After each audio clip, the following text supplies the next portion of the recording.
మన దేశం అంటే గిట్టనోళ్ళు బార్డర్ అవతల ఎంతమంది ఉన్నారో అంతకెక్కువ మంది దేశం లోపల కూడా ఉన్నారు. ఈ దేశం లుండుకుంటా ఈ దేశంలో తినుకుంటా మన ఆర్మీ జవాన్ల ముచ్చట్లు బయటి దేశాలకు అమ్ముకునే బద్మాష్ గాన్లకు కొదువే లేదు. ఇక గసొంటి ముచ్చట్లు ఒకటేనుకొకట బయట పడితేనే ఉన్నాయి కానీ సరే ఇక అది అటు ఉంచుండ్రి.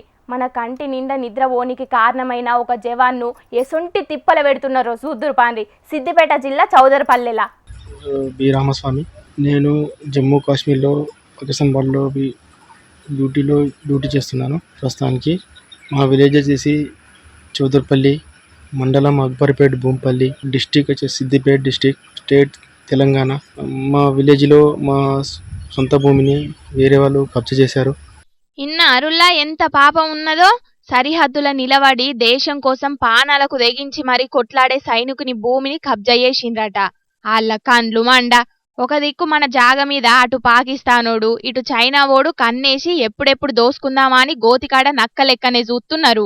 ఆ తోడు దొంగలు చేయబట్టి బార్డర్ల మన ఆర్మీ జవాన్లకు కంటి మీద కునుకు లేకుండా పోతున్నది. అసొంటి జవాన్ అన్నకే గిసొంటి కష్టం వచ్చిందంటే ఎట్లున్న చూడుండ్రి. అసలింతకు ఎవ్వలే జవాన్ అన్న చెయ్యెత్తి సెల్యూట్ కొట్టాల్సిన నీ భూమిని కబ్జా చేసిన గా చిల్లరగాన్లు. ఫ్యామిలీ మెంబర్ మన అమ్మ నాన్నల్ని ఇంటి దగ్గర బెదిరింపులకు గురి చేస్తున్నారు. ప్లస్ వాళ్ళ కబ్జా చేసిన వాళ్ళ తమ్ముడు విఆర్ఓ కావున మా భూమిని మా పేరు కానీ మా ఏం రికార్డులు లేకుండా చేశాడు. ఆవ్ గట్లనే ఉన్నది ఇయ్యాల రేపు. చేతిలో ఏ చిన్న అధికారం ఉన్నా గాని రెచ్చిపోతున్నారు. పరుల సొమ్ము కోసం ఎంతకైనా తెగిస్తున్నారు. బార్డర్ అవతల దొంగల కంటే బార్డర్ లోపల దొంగలే ఎక్కువ ఉన్నారు దేశంలా. మరి ఓ కాగితం రాసి కలెక్టర్ సార్కు ఫిర్యాదు చేయకపోయినవే అన్న. మేము ఎంఆర్ఓ గారిని కూడా కలిసాము, ఏం ఫలితం లేకుండా పోయింది. ప్లస్ ఆర్డీఓ గారి దగ్గరికి కూడా వెళ్ళాము. ఆర్డీఓ గారు కూడా మాకేం వాళ్ళకి సపోర్ట్ చేయడం జరిగింది. ప్లస్ కలెక్టర్ దగ్గరికి కూడా వెళ్ళాము. కలెక్టర్ గారు కూడా ఏం స్పందించడం లేదు.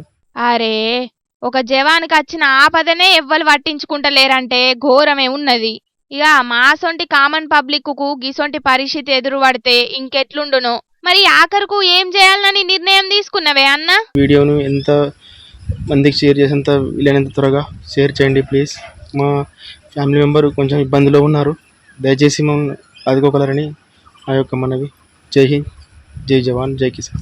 ఇన్నరు కదా జవాన్ అన్న చెప్పినట్టు గీ ముచ్చట సీఎం దాకా చేరాలే. అన్న భూమిని కబ్జా చేసినోళ్లకు సుక్కలు కనబడాలే. చూద్దాం మరి ఏమైతదో.